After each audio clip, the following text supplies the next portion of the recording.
Welcome back to Blue and Red Maple Board Games. My name is Jenny, and today we're going to tackle Game versus Game, Board Game Showdown, Episode 2. Today we're going to pit two racing games against each other, Camel Up and Divinity Derby. These are both older games. I've had them for a very long time, so I thought it'd be a fun episode to kind of put them against each other and see which one comes out the winner. Camel Up, if this doesn't look very familiar, this is an older version. So the art is different than the current version. Again, it's a game I've had for a very long time. Camel Up is a game for ages 8 plus. It plays in about 20 to 30 minutes, and it's for 2 to 8 players. Divinity Derby is for 13 plus. Playtime is 45 minutes plus, so maybe an hour. And it's for 3 to 6 players. So definitely pros and cons to both of them. I really do like sort of starter games that are good for younger kids as well as older people, like you can all play together with a larger player count.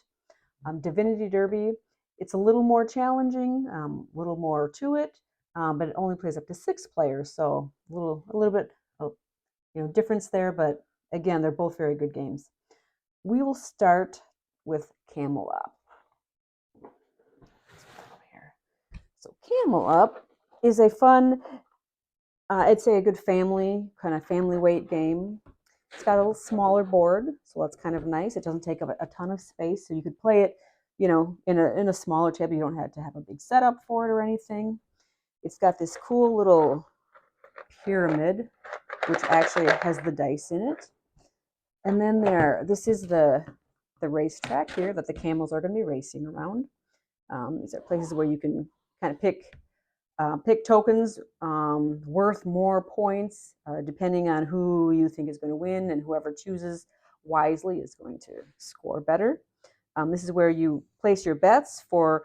You can either bet on the camel that you think is going to win or the camel that you think is going to lose. So that's kind of a nice little twist as well. They're very nice components. Everyone is controlling the camels, so there's nothing assigned to a person. You're all moving the camels around. Everyone will have, depending on their character, they'll all get the same cards, same can of cards with camel representing each color, so they can decide which one they think is going to win or lose. If during as the race progresses, they think that maybe they played wrong, they can always play another card into either of the options, winner or loser, to try to score some points. One thing that I really like about this game is if a camel is in the same space, you stack them. So you might have a camel here, and then if this one moved, it would go on top. You might have one here, say you had one here. So in this example, the camel that's always on the top of the stack is considered in the lead. So in this scenario, the yellow camel is winning. Second is the orange. Then you've got the blue, the green, and the white camel is last. So you're going to be selecting who you think is going to win, taking actions such as moving the camel. So to do that, you've got this nice little button that you push. So you just take your pyramid, out comes a die. It's a blue 1, which means you're going to move the blue camel 1 space. And the die only has from 1 to 3. So it can take a little while to move the camels around. But so like in this instance, you'd move the camel 1 space. So you'd move the one that's on top as well. The next space is here, so it goes on top of the yellow. So you can see now the yellow's in third, the green's in fourth, and the white is last. So you're going to keep progressing like that. And this is a game where there's definitely going to be a lot of cheering. Oh, and I should say, once this die has been used, it stays out, and you'll just keep going around until all of the dice have been moved and that last camel has moved. And then you'll kind of do end of leg scoring. You'll do several legs until one of the camels finally comes around and crosses this center line. Once they cross that, you finish the leg and you'll do end of round scoring. So it's definitely, there is strategy, but there's a dice rolling, and so you are dependent on that as for the movement, and other people might move a camel that you maybe don't want to move or you want to move, depending on how you bet.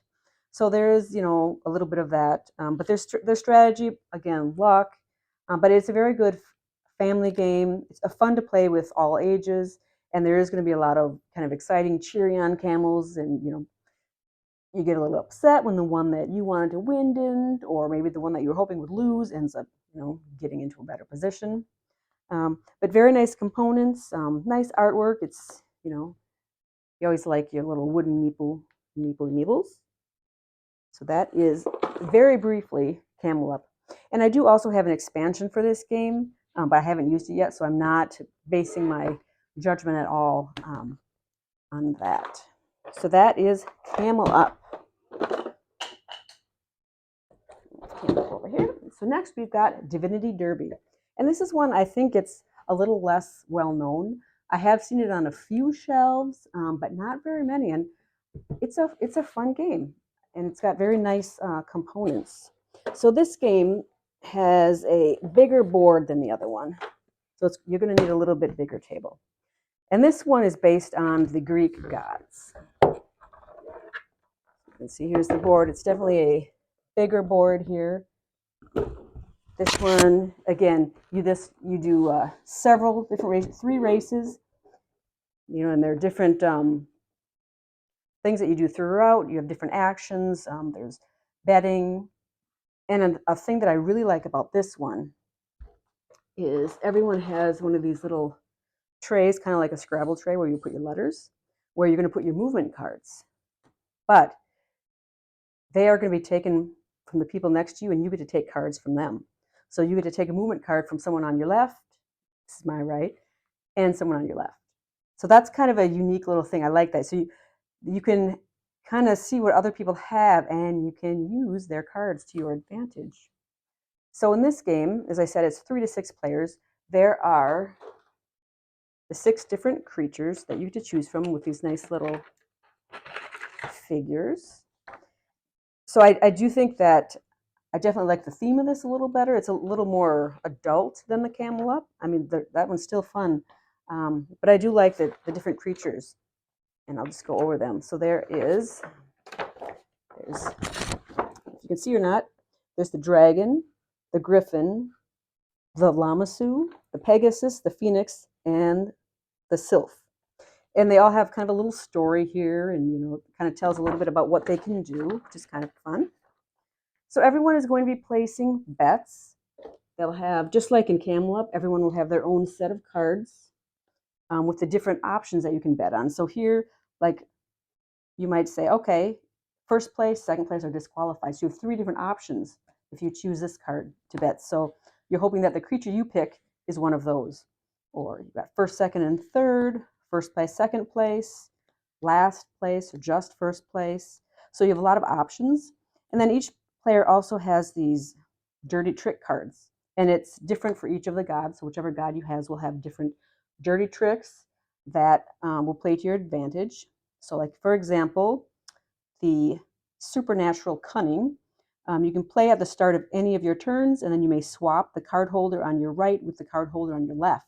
So that's pretty cool. So you'd have your different movement cards here, and you'd get to swap out. So maybe you'd have different options to choose from. So I really like that sort of taking from other people aspect. And then there are these betting tokens for each of the different creatures. So when you bet, you'll lay down your bet card face down, so people won't know what your bet is, but you have to put the token for the matching creature. So they will know what creature you're betting on, but they just won't know what your bet is. Then in our little stands here, everyone will have a certain number of movement cards, and it does depend on the player count. And sort of the mid-race line also, so you can see there are different colored lines. Like here you can see there's a red and there's a green, and down at the bottom there's a yellow, and over here there's an orange line. So those are mid-race lines, and the one that you use is dependent on the player count as well. So at the beginning, everyone will start with some of these movement cards, and they're in the colors of all of the different creatures. Again, the number you get depends on how many players are playing. Each of the cards, if you can see, they have different numbers on the top. So there's the higher number on the top, that's the fast movement. And then you've got a smaller number, which is the slower movement. And then there's the trickster number. So if you have one of those, it means you can lay one of your trickster cards. And you can see, I believe the fastest you can move a creature is 5, and the lowest is a 0. So when you're choosing what to move, you may want to move the one that you are hoping to win. Or if you see one that is not supposed to win is ahead, maybe you do a slower movement on that one. Or if there's one that is supposed to win that's farther behind, you do it that way. So you're choosing one card from the left, one from the right. You can decide once you have them which one is going to be the fast movement, which is going to be the slower movement, but you do have to choose one of each. And you'll continue with that. There are three different races. There is scoring in between, and then there's final scoring. Now, Camel Up actually has money. This one doesn't have money. It's just strictly victory points. But anyway, that's basically it. It's definitely there's a lot more strategy to it. Definitely, and I'd really like that you have the option instead of just going with what the die rolls. You'll have an option of what creature and how many you're going to move them. If you're going to move them more, if you're going to move one less, or maybe you can make one not move. Keeping in mind that other people may also be betting on the same ones or trying to get other ones in different places. So even though you move 1 0, someone else might move 5. So there's always that give and take. And so you can do what you can do, but there are always going to be people who are going to ruin your plans. But there are also some variants that you can play with the game, and there's some Zeus cards that come out and other things. But yeah, it's a really fun game. I haven't played it for a long time, and actually I think we need to get this back out to the table. So the purpose of today is to do our board game showdown. So if I had to choose a winner, they're both a lot of fun. I've definitely played Camel Up a lot more than I have played Divinity Derby, but it's definitely more of a family-oriented game. So if I was going to choose one off the shelf to play, I think I would choose Divinity Derby, unless I was going to play with maybe a younger crowd and people who were not real into playing board games. So today, the winner of the board game showdown is Divinity Derby. Winner. I hope you enjoyed this today. I'm looking forward to doing more board game showdowns in the future, and I hope that you will be tuning in to see them as well.